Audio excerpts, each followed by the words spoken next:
오늘의 증시 브리핑 시작하겠습니다. 오늘은 초반, 중반 이후에 시장이 각각 좀 갈리는 그런 모습을 보였죠. 각각의 영향을 준 사안을 보면 장 초반에는 실적 우려 대비 안도감을 주는 그런 내용들이 자꾸 알려지다 보니까 좀 상승할 만한데 이런 기대감이 나왔죠. 지난주에 이제 삼성전자 실적 발표 이후에 좀 긍정적인 어떤 변화가 생겼고, 오늘 같은 경우는 자동차주 보고서가 제목이 대단하죠. 뭐 이 실적 실화냐, 오타 아닙니다. 실적이 잘 나온다라는 거예요. 그래서 여기에 대한 기대감으로 자동차주가 많이 올라가고 이제 삼성전자도 버텨주면서 이제 상승하는 그런 모습을 보였죠. 근데 다만 이제 기술적으로 보면 현대차가 121선 돌파를 못하고 있거든요. 그러니까 121선은 6개월 추세잖아요.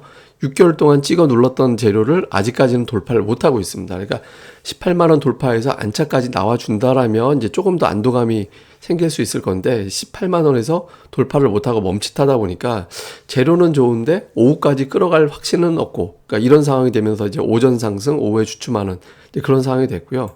또 하나는 시장이 좀 올라갈 수 있었던 거는 낙폭이 크면 반등을 하더라, 이런 어떤 패턴. 제가 이제 주말에 말씀드렸던 차트죠.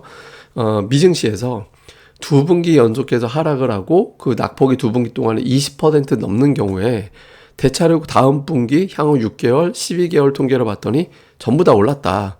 근데 단 한 번의 예외가 2008년도 금융위기 때, 그때 이제 두 분기 동안 하락하고 났는데 그 다음 분기에 또 빠지는 이제 그런 모습을 좀 보였었거든요. 그래서 최대 과거 통계 봐서는 뭐 올라갈 만하다. 특히 이제 두 분기니까 이제 3분기가 시작됐기 때문에 여기에 올라갈 만하다라고 또 확신을 갖다가도 저 2008년도에 저 상황, 지금 경기 침체로 간다라면 저거 장담 못하는 거 아닌가? 그러니까 이런 또 우려감이 좀 있었겠죠. 그래서 이런 부분들이 좀 상승하기 애매한, 연속적으로 쭉쭉 올라가기에는 좀 어려움이 있는 그런 흐름을 만들어줬습니다. 여기 이제 재료들이 좀 더해진 게, 우선 이제 무역수지 적자 관련된 보도가 계속 나왔잖아요. 지금 55억 달러 정도 적자나는데 이론상 이렇게 가면 7월에 150억 달러 적자가 날 수도 있잖아요. 그러니까 무역수지 적자 소식은 환율 상승 요인이거든요. 그러니까 초반에 환율이 하락했다가 뒷부분에 환율이 올라가 버리는 이제 그런 형태가 돼버렸죠. 초반 대비 환율이 이렇게 움직이는 변수가 쉽게 해소될까, 이런 어떤 걱정을 유발을 하게 됐고, 이제 국제유가가 드라마틱하게 하락하지 않는다면 올해 무역수지 적자로 끝날 가능성이 매우 높기 때문에 환율이 과연 쉽게 꺾일 거냐, 이런 걱정이 있었고, 여기에 이제 국내외 코로나 추이, 우리나라 지금 더블링 되고 있는 상황 부담이 되죠. 여기에 이제 중국도 그러니까 BA5, 그러니까 오미크론의 변이 중에서도 전파 속도가 가장 빠른 최신 변이가 중국에서 이제 발견이 되다 보니까 중국의 방역이 강화가 되고 소비 활동이 위축될 수 있다. 그러니까 이런 걱정이 좀 나왔습니다. 이런 것들이 이제 반복된 재료긴 하지만 좀 시장을 오전에 플러스 내는 거를 그대로 이어가기에는 좀 부담을 주는 그런 상황이었고요. 여기에 이제 외신에서 보듯이 뭐 이번 주에 물가 지표 나올 텐데 소비자 물가가 어쩌면 숫자상 9% 찍을지도 모른다. 예상치가 8.8이거든요. 근데 일부에서는 이제 9라는 숫자를 볼지도 모른다라는 이제 전망도 나오고 있고, 또 이제 실적 시즌 시작되는데 실적 시즌 시작되면서 올해 상반기에 글로벌 시총이 18조 달러가 사라졌는데 왜 사라졌는지를 확실하게 알게 될 수도 있다. 그러니까 이런 내용들이에요. 그래서 좀 이번 주 지표, 물가 지표가 어떻게 나오는지, 기업들의 실적이 어떻게 나오는지에 대해서는 좀 확인하고 가야 되지 않나? 그러니까 이런 정서들이 나와서 뭐 그렇다고 또 터무니없이 많이 빠질 만한 재료는 또 아니고 반복된 재료니까, 그래서 시장이 이러지도 저러지도 못하는 상황으로 마무리가 되는 그런 모습을 좀 보였던 것 같습니다. 다음에 이제 수급에서는 뭐 그렇다고 많이 판 주체가 있는 건 아니죠. 그러니까 코스닥은 외국인들이 좀 많이 팔긴 했는데 코스피는 뭐 대량으로 쭉쭉 집어 던지는 그런 주체가 없다 보니까 하락하지만 낙폭은 제한적인 그런 모습을 좀 보였고, 코스닥은 이제 외국인 기관이 파는데 코스닥의 수급의 특징이 하나 있습니다. 뭐냐면 투신권하고 연기금이 계속 매수를 하고 있어요. 그러니까 투신은 지금 5일 연속, 연기금은 6일 연속해서 매수를 하고 있거든요. 근데 이제 이 주체들이 최근 5일 동안 매수한 종목들을 보면 승률도 되게 좋습니다. 그러니까 한 상위 종목만 놓고 보면 80%, 한 70%. 이게 장중에 지수 좋을 때는 90%, 한 80% 수준이었거든요. 근데 이제 후반부에 승률이 더 나빠졌는데, 뭐 어쨌든 이 종목들은 계속해서 좀 모니터링을 해보실 필요가 있습니다. 그러니까 HTS에서 이런 기능을 좀 활용을 해서 투자 주체별로 지금 저는 5일 평균으로 잡았는데 2일, 3일 자꾸 업데이트를 해보다 보면 이제 매수가 시작되고 세지고 이런 종목들이 자꾸 나올 수 있거든요. 그래서 기관 외국인들, 특히 연기금 투신권이 매수하는 종목군들은 좀 계속해서 여러분들이 좀 모니터링을 해볼 필요가 있다. 이것도 좀 보셔야 될 것 같습니다.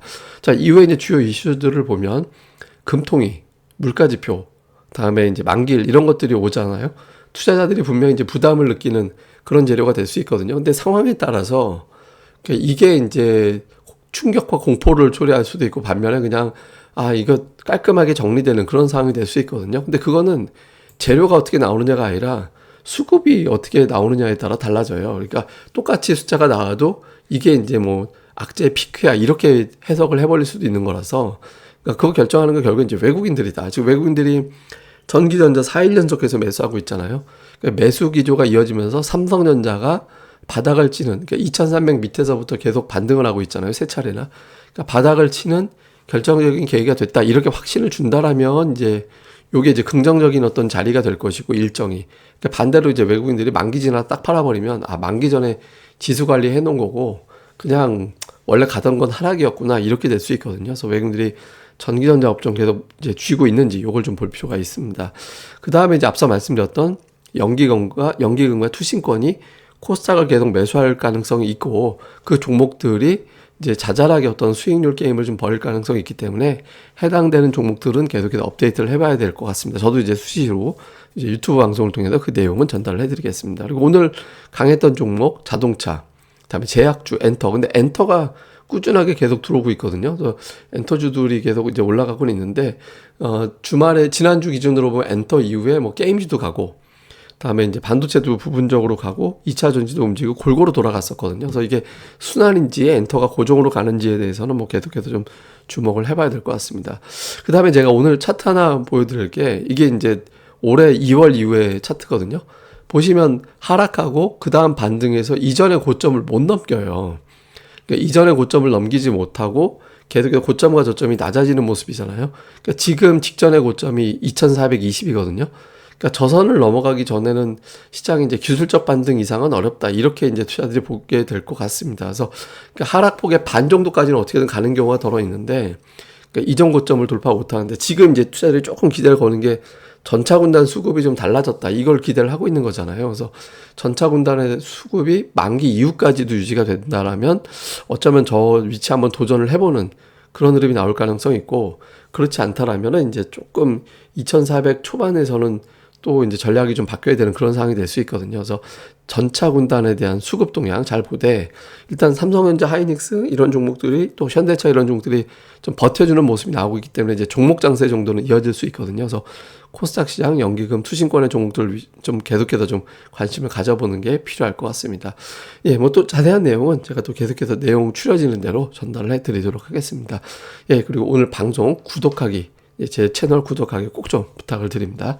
예, 감사합니다.